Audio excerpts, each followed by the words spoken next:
अच्छे लोगों के साथ बुरा क्यों होता है? कर्म को कर्म ही काट सकता है।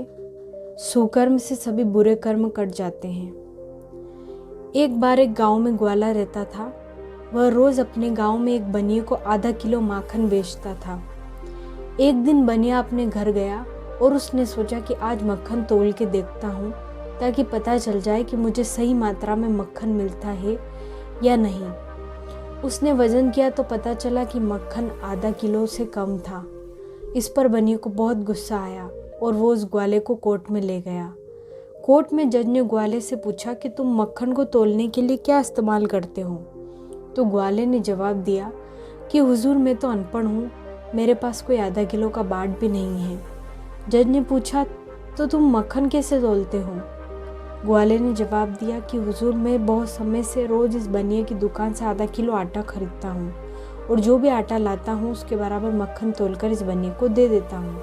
अगर कोई दोषी है तो वह बनिया खुद है, क्योंकि वो रोज मुझे आधा किलो कम आटा तोलता है। यह कहानी हमें सिखाती है कि हम भूल जाते हैं गुनाह करके या हम भूल जाते हैं नेकी करके, लेकिन ये प्रकृति हमेशा याद रखती है और वक्त आने पर हमें लौटाती है। इसलिए कल के लिए सबसे अच्छी तैयारी आज हम कुछ अच्छा करें।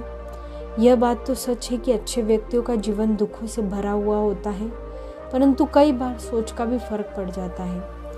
एक बात जो किसी को दुखी करती है वही दूसरों के लिए खुश होने का मौका देती है।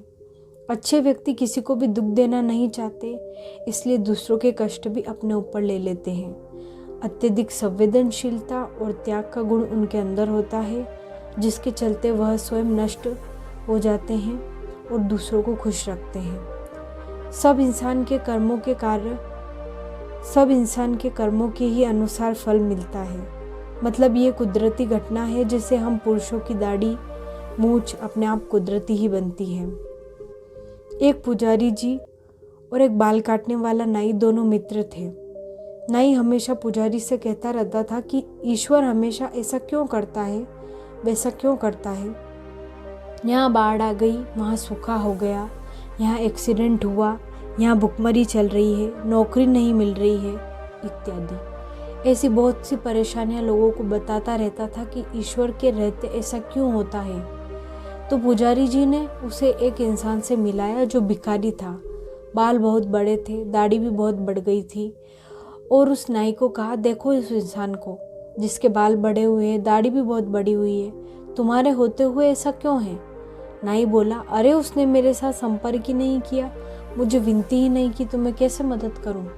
पुजारी ने भी बताया, यही तो बात है, जो लोग ईश्वर से संपर्क करते हैं, विनती करते हैं, मदद मांगते हैं, उनका दुख खत्म हो जाता है। लोग संपर्क ही नहीं करते और कहते हैं दुख क्यों है। जो संपर्क करेगा, विनती करेगा, मदद मांगेगा तो दुख से मुक्त हो जाएगा। कहते हैं जो बोओगे वही पाओगे। गीता में कहा गया है कि मनुष्य अपने कर्मों का फल इसी जन्म में पाता है, किंतु वह इस संसार में रहते हुए फल की चिंता किए बिना कर्म करते जाना ही हर मनुष्य का कर्तव्य होता है। जो कर्म नहीं करता वह पाप का भागीदार होता है। यह तो हुई अध्यात्म की बातें, लेकिन वास्तविक जीवन में आए तो कई बार ऐसा होता है कि मनुष्य के स्वभाव के विपरीत उसे कर्मफल मिलता है। तात्पर्य यह है कि अक्सर ऐसा होता है कि अच्छे लोगों को बार बार जीवन में बुरी और दुर्भाग्यपूर्ण घटनाओं का सामना करना पड़ता है। कर्म अनिश्चित है, लेकिन फल निश्चित होता है। मानव को सब पता है, मगर निस्वार्थ व बेखौफ होकर बुरे कर्म कर रहा है। आखिर कब तक करेगा? यह बिल्कुल सही है कि कोई भी इंसान जिस तरह के कर्म करता है उसे वैसे ही फल मिलता है, और कलयुग में तो इंसान को चाहे उसके कर्मों का फल देर से ही क्यों ना मिले, पर मिलता ज़रूर है। अगर हम बुरे कर्म करते हैं तो हमें उसका फल अवश्य ही एक ना एक दिन भोगना पड़ता है, चाहे उन बुरे कर्मों का फल देर से ही क्यों ना मिले, परंतु एक ना एक दिन इंसान को उसकी अनुभूति अवश्य होती है।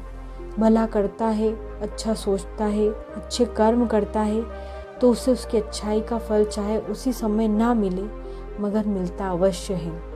जब मनुष्य लोभ और कामुकता के बंधन से जकड़ा होता है, तब अज्ञानतावश उसके द्वारा की गई इच्छा व कामना पूरी नहीं होने पर उसे क्रोध उत्पन्न होता है। ऐसे में उसके द्वारा कितना भी दान पुण्य किया जाए उसके मन को शांति नहीं मिलती, क्योंकि उसके अंदर की आसक्ति व अज्ञानता उसे भक्ति मार्ग से भटकाती रहती है। मोह जनित अज्ञान ही हमारे सभी बंधनों का कारण है। कलयुग में शुद्ध भाव से किए गए पुण्य कर्म ही मुक्त का पथ प्रदर्शक है। इसलिए मानव को सदैव शुभ व अच्छे कर्म करना चाहिए ताकि वह सुख प्राप्त कर सके। यदि मानव बुरे कर्मों का बंधन करेगा तो उसे भी आगामी समय या अगले भव में दुखी उठाना पड़ेगा। इसलिए बुरे कर्म का फल बुरा ही होता है। होप आपको ये वीडियो अच्छी लगी होगी। चैनल को सब्सक्राइब ज़रूर करें, लाइक और शेयर करना ना भूलें। Thank you.